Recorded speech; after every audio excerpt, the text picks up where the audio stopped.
Assalamualaikum warahmatullahi wabarakatuh.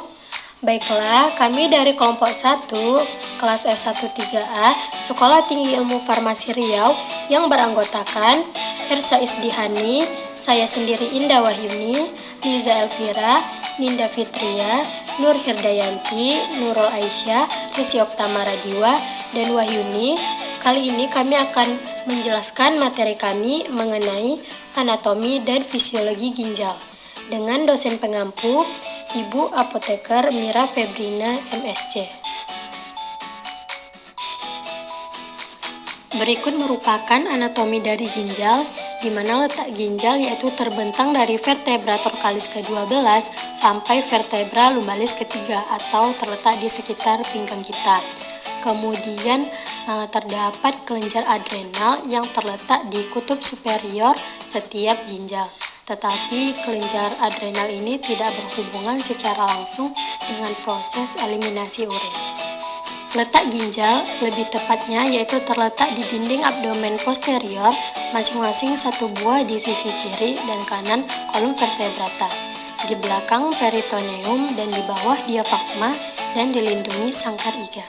Untuk karakteristik ginjal dewasa yaitu berwarna merah kecoklatan, bentuk mirip kacang merah, beratnya sekitar 150 gram atau 5,25 ons, ukurannya untuk panjang lebih kurang 10 cm, lebarnya 5,5 cm, dan dengan ketebalan 3 cm. Letak ginjal kita itu sedikit tidak sejajar, yaitu ginjal kanan biasanya itu lebih rendah daripada ginjal kiri, karena di atas ginjal kanan terdapat ruang yang ditempati oleh hati. Berikut merupakan struktur makroskopik dari ginjal. Yang pertama yaitu ada korteks, merupakan bagian luar dari ginjal yang berwarna coklat kemerahan. Kemudian ada medula, yang merupakan bagian dalam dari ginjal yang berwarna lebih terang. Kemudian yang segitiga ini disebut dengan renal pyramid. Kemudian di sini ada ureter, kemudian ada hilus, dan ada pelvis renalis yang merupakan pelebaran ke atas oleh ureter. Pelvis renalis ini terbagi menjadi 2-3 calyx renalis mayor, yang masing-masingnya nanti akan bercabang menjadi 2-3 calyx minor. Selanjutnya yaitu renal lobus, yaitu sekelompok renal piramid, korteks, dan kolumna. Kemudian di antara renal piramid ada pemisah yaitu disebut dengan renal kolom. Kemudian pada ujung renal piramid itu disebut dengan renal papilla, di mana nanti dari ujung renal papilla ini akan dihasilkan urin oleh nefron yang kemudian akan dialirkan. Berikut merupakan struktur dari nefron. Nefron merupakan unit terkecil dari ginjal, di mana di setiap ginjal itu memiliki 1 juta nefron. Bagian-bagian dari nefron yang pertama yaitu glomerulus, merupakan jaringan kapiler berbentuk bola yang berasal dari arteriol aferen, berfungsi sebagai tempat filtrasi sebagian air dan zat yang terlarut dari darah yang melewatinya. Kemudian ada kapsula Bowman, bagian dari tubulus yang melingkupi glomerulus untuk mengumpulkan cairan yang difiltrasi oleh kapiler glomerulus. Selanjutnya ada tubulus proksimal, berfungsi mengadakan reabsorpsi bahan-bahan dari cairan tubuli dan mensekresikan bahan-bahan ke dalam cairan tubuli. Selanjutnya ada ansa Henle. Ansa Henle ini berbentuk lengkungan tajam berbentuk huruf U, di mana lengkungan Henle ini berfungsi reabsorpsi bahan-bahan dari cairan tubulus dan sekresi bahan-bahan ke dalam cairan tubulus. Selain itu, berperan penting dalam mekanisme konsentrasi dan dilusi urin. Selanjutnya ada tubulus distal. Tubulus distal ini tersusun atas sel-sel epitelium, berbentuk kuboid, sitoplasma pucat, nukleinya tampak lebih banyak, tidak ada beras borda. Kemudian yang terakhir yaitu ductus pengumpul, di mana satu ductus pengumpul mungkin menerima cairan dari 8 nefron yang berlainan. Setiap ductus pengumpul terbenam ke dalam medula untuk mengosongkan cairan isinya atau urin ke dalam pelvis ginjal. Untuk lebih jelasnya, mari kita perhatikan video berikut ini. Pertama yaitu glomerulus, merupakan gulungan atau anyaman kapiler yang terletak di dalam kapsul Bowman atau ujung buntu tubulus ginjal, yang bentuknya seperti kapsula cekung menutupi glomerulus yang saling melilitkan diri. Glomerulus menerima darah dari arteriola efferent dan meneruskan darah ke sistem vena arteri efferent. Natrium secara bebas difiltrasi dalam glomerulus sesuai dengan konsentrasi dalam plasma.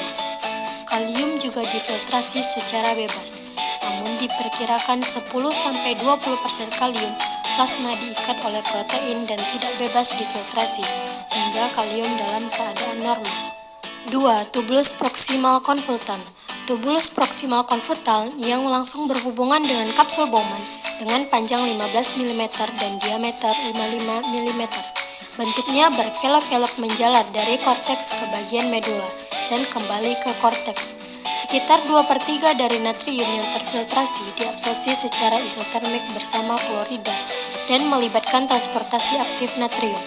Peningkatan deabsorpsi natrium akan mengurangi pengeluaran air dan natrium. Hal ini dapat mengganggu pengenceran dan pemekatan urin yang normal. Kalium direabsorpsi lebih dari 70%, kemungkinan dengan mekanisme transportasi aktif akan terpisah dari reabsorpsi natrium. Lengkungan Henle. Bentuknya lurus dan tebal, diteruskan ke segmen tipis selanjutnya ke segmen tebal.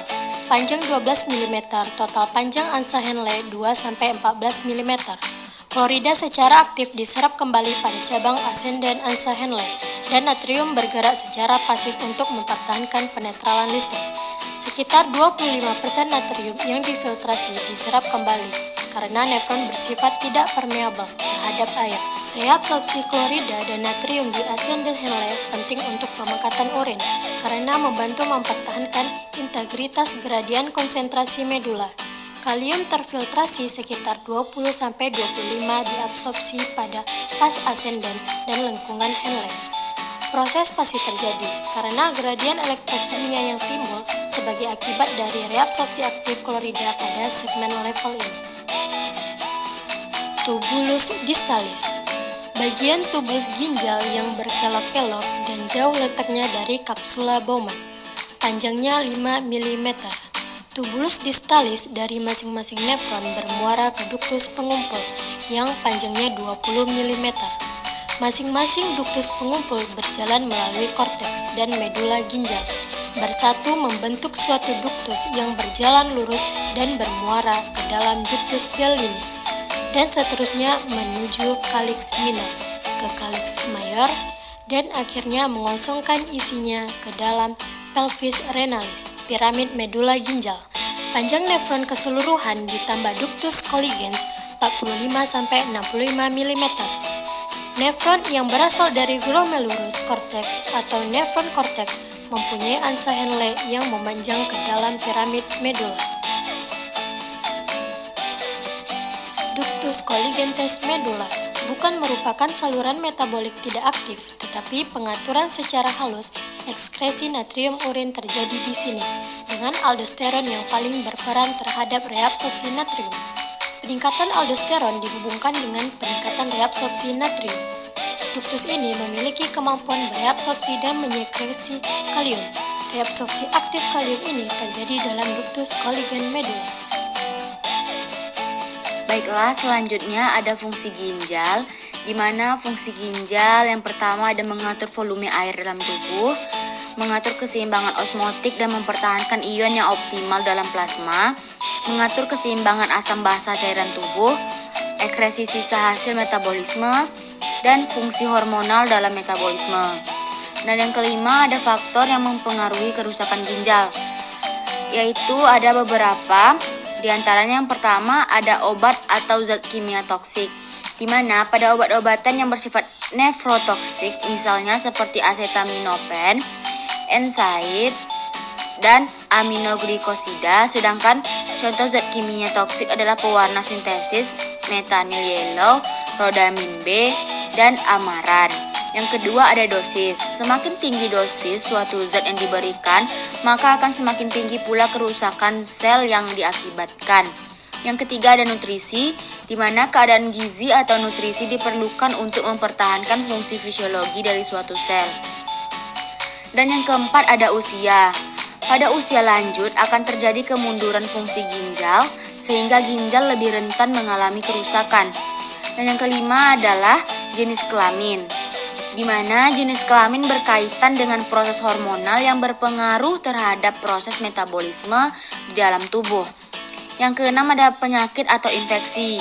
Pada penyakit, pendahulu atau penyerta akan memperberat terjadinya kerusakan ginjal akibat terganggunya fungsi fisiologis maupun perubahan morfologi. Dan yang ketujuh ada alkohol. Konsumsi alkohol yang berlebihan dalam jangka waktu panjang akan merusak ginjal ataupun memperparah kerusakan yang telah terjadi. Yang terakhir ada stres. Pada stres pada organ, ginjal dapat menyebabkan sel mengalami cedera.